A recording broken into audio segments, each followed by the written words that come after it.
I decided to start training at Rev just because I heard really good things about the coaches, and I got here, actually did boxing and Muay Thai first, but then I heard really great things about Krav and just, how amazing it is for self-defense.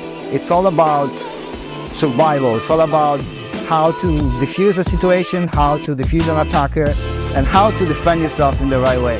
What really drew me in for Krav Maga is being a woman, especially living in a city like Toronto. It's just learning techniques and skills that are going to help me feel safe.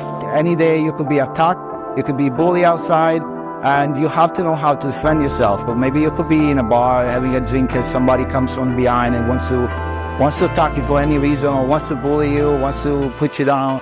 And you have to be ready.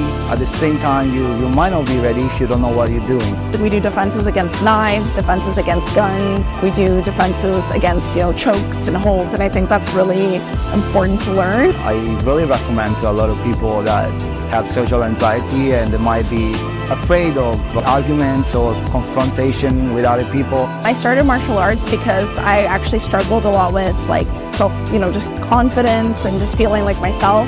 But with the confidence that you know how to defend yourself, you know how to survive a situation, you know how to de-escalate the situation, it's much better on your mental health. Coming here and actually, getting to punch something and hit something, kick something, really, really helped. And it felt like a release, but in a positive way. So I'd say it's thanks to Rev that I was able to come in to do the sport and feel welcomed.